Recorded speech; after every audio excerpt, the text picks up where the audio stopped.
Écoutez, Rudiger, voilà, j'en peux plus, je peux plus me le blairer, je peux plus le voir. Ça y est, il était sympa avant. Je le voyais de loin, je me disais que c'était un défenseur central incroyable, qu'il était fort, puissant, charismatique et qu'il avait une envie de tout donner au club. Et maintenant, voilà, je trouve que c'est un zinzin de l'espace, un malade mental, un tueur à gages, un fou furieux. Je le trouve dangereux. Même quand il est dans mon équipe, je me sens en danger. Voilà, je trouve que c'est un danger pour le monde. Et il me fait peur juste avec ses yeux, son regard, ses grimaces. Voilà, petite confidence personnelle que je n'ai jamais dit à personne. Je me suis déjà yèche dans le falzar à côté de lui.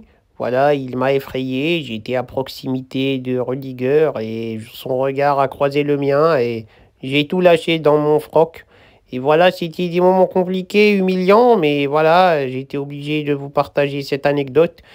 Il est plutôt cool, il est plutôt sympa, mais sur le terrain, c'est un fou. Que ça soit pour un entraînement, pour une brésilienne, pour des passes, pour faire un match de Ligue des Champions, n'importe. Il est là pour tuer, il est dangereux, il fait peur, il vous court en faisant des grandes enjambées, il monte ses genoux super haut, c'est une course vraiment agressive. Je ne sais pas quel humain, à part lui, court de cette manière. Il me fait super peur. Vous savez, j'ai grandi dans des endroits bressons, dans le 9-3 à Bondy. J'en ai vu des fous, j'en ai vu des choses, j'en ai vu des personnes dangereuses.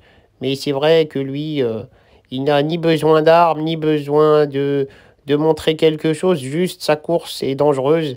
Et son physique, son regard sont impressionnants. Donc voilà, il fait peur aux gens.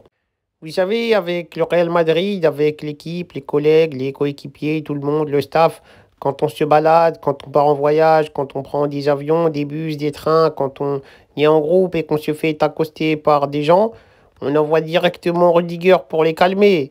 On sait que nous, personne ne pourra écouter ce qu'on dit. On n'arrive pas à calmer les gens. Des fois, il y a des gens qui me coursent, qui veulent faire des photos. Et je leur dis, je ne peux plus. J'en ai fait 40 000. Je n'ai plus la force, je n'ai plus la patience. Je suis fatigué. Je vais être en retard à mon match, en retard à mes rendez-vous. Je dois faire des trucs. Et Rudiger, on l'envoie et il calme tout le monde. Tout le monde se calme. Honnêtement, c'est quelqu'un d'incroyable en termes de sécurité rapprochée. Mais en termes de football, c'est un danger public. Et voilà, je recommande à tout le monde de s'en éloigner pour sa santé mentale, sa santé physique et sa santé psychologique. Car même un humain qui n'a pas été touché physiquement par lui, il peut être choqué dans sa tête et le souvenir de l'avoir croisé peut devenir un traumatisme régulier et qui le suivra à vie. C'est vraiment compliqué. Vous savez, j'en ai rencontré des gens dangereux, hein. J'en ai vu de près, de loin. J'ai fait des cauchemars dans ma vie. Mais Rudiger, ah là là, il m'inspire des sueurs froides, des moments de flip total. Et comme je vous l'ai dit, j'ai fait dans mon froc.